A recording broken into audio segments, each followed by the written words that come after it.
एक मरतबा हजरत इमाम हसन हुसैन बीमार हो गए, बहुत ज़्यादा बीमार हो गए। ये वो घराना है कि जिसको प्यार से मुस्कुरा कर देख ले उसकी बीमारी दूर हो जाती है, लेकिन फिर खुद बीमार है। मंशा खुदा ऐसी है, जो जितना प्यारा होता है अल्लाह की बारगाह में इम्तिहान भी उतना सख्त होता है, उसका उतना ही कड़क इम्तिहान होता है ना। हसन हुसैन बीमार हो गए। मौला अली ने कहा, रसूल अल्लाह ये तो शिफायाब नहीं होते, तबीयत और ख़राब हो जा रही है। मेरे महबूब ने फरमाया, ली ऐसा करो तुम मन्नत मानो, इंशाअल्लाह अल्लाह करम फरमाएगा। हज़रत अली रदी अल्लाह तआला फरमाते हैं कि मैंने मन्नत मानी कि अगर मेरे दोनों बच्चे सही हो गए मैं 3 रोज़े रखूँगा। अल्लाह ताला ने करम फरमाया कि हसन हुसैन सेहतियाब हो गए, बीमारी ख़त्म हो गई। और ख़त्म क्यों नहीं होती? जो खेले मुस्तफ़ा की गोद में थे, जिन्होंने चेहरा मुस्तफ़ा देखा उसको बीमारी ख़त्म ना हो तो फिर किसकी होगी? तुझे तो नहीं है ना बीमारी, तो बोल तो सही सुभान अल्लाह ऊँची आवाज़ से। हाँ बोलेगा तो कोरोना वायरस की बीमारी ख़त्म होगी ना तेरी यार, ज़ोर से बोल, ज़ोर से ऊँची आवाज़ से। हसन हुसैन सेहतियाब हो गए, शिफायाब हो गए। मेरे मौला अली ने हजरत मेरे आका से फरमाया, आका बच्चे ठीक हो गए, फरमाया अली जाओ नज़र पूरी करो, सुबह से रोज़े शुरू करो। मौला अली ने सुबह पानी से सेहरी की, खाने को नहीं था, पानी से सेहरी की। सईदा फातिमा ने, मौला अली ने, इमाम हसन हुसैन दोनों बच्चों ने, मौला अली ने, सईदा फातिमा, चारों ने पानी से सेहरी कर के अल्लाह का नाम लिए, फजर पढ़ी, मामला मसरूफ़ हो गए। मौला अली दिन में चले गए काम काज करने के लिए कि रिज़्क़ हलाल कमाऊँगा, क्योंकि सैयद है ना, सैयद भी मांग के तो नहीं खाता है। आज के जो इंटरनेशनल सैयद है, जो रसीद लेके घूमते, देखो मैं सनद लेके आया हूँ, सैयद हूँ। मैंने कहा सनद तेरे गले में डाल ले भाई, हम नहीं मानते ऐसे जाली सैयदों को, हम उन सैयद को मानते हैं जिसका चेहरा बता दे कि ये सैयद है, सनद नहीं है। क्यों? इसलिए कि मेरा सैयद है। भूखा तो रह सकता है, भूखा मर सकता है, किसी के आगे हाथ नहीं फैला सकता है। तू डिग्री लेकर मस्जिद में बैठा कि मैं फला मदरसे से आया हूँ, तो भाई मदरसे वाले ही देंगे, हमारे पास नहीं है।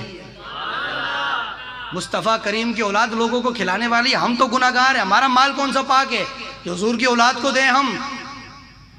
हराम भी हलाल भी मुतशब्बिहात भी सारे माल हमारे मिक्स होते हैं। मेरे मुस्तफ़ा की औलाद वो खाती है जो बिल्कुल पेवर हलाल होता है, जिसमें शक भी नहीं होता है, वो खाते सैयद। सैयद को देना अपने रिज़्क़ हलाल, जो खून पसीने से कमा के तू लाया है ना, वो खिला सैयद को। खुदा की कसम पेट में खा जाएगा, इधर सैयद खुश होगा, गुंबद खजरा में मुस्तफ़ा खुश होगा, अर्श पर मेरा रब भी तुझसे खुश हो जाएगा। वो खिलाओ सैयदों को, सरकार की औलाद है, हमारा हक है हुजूर की औलाद की इज्जत करना, ताज़ीम करना, लेकिन किसकी? जो असली नस्ली सैयदों साहबा पर भोके नहीं। हाँ अभी देखो ना इंटरनेशनल सैयद कितने, हमारे सुन्नी जो बड़े बड़े उलमा हैं किस तरह सिद्दीक अकबर पर भोगते हैं, और जैसे अबू बकर का नाम है तो ये फड़कने लग जाते हैं। हाँ फिर चीख चीख के कहते हैं माइकों पर, अली दमादम मस्कर अंदर अली का पहला नंबर। और कोई पूछे कि कहाँ लिखा तो कहते ना हमारे यहाँ लिखा। मैंने कहा तेरे टुकड़े करके कुत्ते को नहीं खिला तो दिल के तेरे काट कर, इधर लिखा खुदा के बंदे पे, दुनिया इधर से उधर हो जाए, कयामत तक पहला नंबर मेरे अबू बकर सिद्दीक का ही रहना है, उसको कोई नहीं मिटा सकता है, जिसको मुस्तफ़ा ने पहला नंबर दिया है। मौला अली की इज्जत के हम कायल हैं, मौला अली का अदब एहतराम करते हैं, मौला अली के टुकड़े खाने वाले हैं, लेकिन पहला नंबर अली का नहीं है, पहला नंबर मेरे सिद्दीक का है, दूसरा मेरे उमर का है, तीसरा उस्मान का है, अली का ये मेरे मुस्तफ़ा ने बांटा है। और अबू बकर का नंबर छोड़कर अली को पहला नंबर वो दे जो मुस्तफ़ा से ज़्यादा इल्म वाला हो, जिसके पास मेरे नबी से ज़्यादा इल्म वो नंबर चेंज करे, वरना मेरे नबी ने कुछ काबिलियत कुछ क्वालिटी देखकर ही नंबर अता फरमाए ना। हज़रत मेरे आका घर में तशरीफ़ फरमाए, बुखार हो रहा, बहुत ज़्यादा बीमार है, आ नहीं सकते। अबू बकर सिद्दीक बाहर बाजार काम से चले गए, लोगों ने कहा भाई हज़रत उमर से, उमर अजान हो गई नमाज पढ़ा दो। हज़रत अल्लाहु अकबर खड़े हो गए। हज़रत उमर की आवाज़ तो गूंजती थी, अबू जहल जैसा पीर साहब भी कांपते थे ना अबू हज़रत उमर से कि उमर बोल रहा है। वो उमर कि जब मदीने की ज़मीन पर जलजला आया, हज़रत उमर ने डंडा हाथ में रख के ज़मीन पर मारा, फरमाया ए ज़मीन तूने क्यों हिल के दिखाया? तुझे पता नहीं तुझ पर मुस्तफ़ा के गुलाम आज भी जिंदा हैं? तूने क्यों लर्जा तारी किया है? उस वक्त का दीन है आज तक। और पढ़ो मेरे मुस्तफ़ा की हदीस, आवाज़ खोलो, पढ़ो मुस्तफ़ा की हदीस। मेरे नबी ने फरमाया कि क़यामत तक मेरे मदीने में कभी भी जलजला नहीं आ सकता है। दज्जाल आएगा दज्जाल, लेकिन मेरे नबी ने फरमाया मदीने के बाहर खड़ा रहेगा, अंदर नहीं आएगा। आका क्यों? फरमाया वो भी देखेगा कि मेरे पूरे मदीने की हिफाजत अल्लाह के फरिश्ते कर रहे हैं, अल्लाह के फरिश्ते फरमा रहे हैं। वो कभी मेरे दरबार मदीना मुनव्वरा में दज्जाल दाखिल नहीं हो सकता है। हाय हाय हाय, बात में फिर करूँ तो कहाँ से कहाँ पहुँच जाएगी।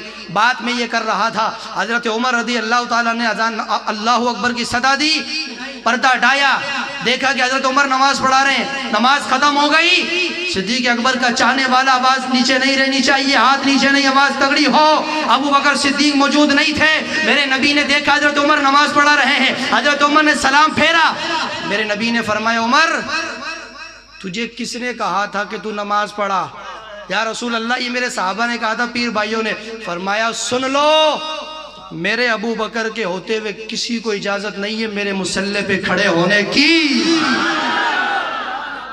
कोई खड़ा नहीं हो सकता जब तक मेरा अबू बकर अबू काफा का बेटा मौजूद है। तो क्या मुझे बताओ, उस सफ के अंदर हजरत उस्मान गनी नहीं बैठे हुए थे? हजरत अली नहीं बैठे हुए थे? किसी साहबी ने हजरत उमर को क्यों कहा, हजरत अली को क्यों नहीं कहा कि आप तो सरकार की सगी चच्ची के बेटे हो, सगा खून हो, चचाजाद भाई हो, सरकार की बेटी के शोहर हो, आपका हक ज्यादा बनता है?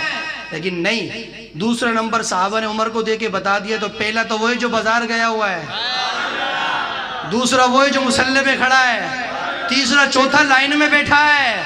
तो बोल तो सही ना उसी आवाज से सुभान अल्लाह यार है। तो साहबा ने अब दिया है, तो फिर तुम्हें किसने भोगने की इजाजत दी है?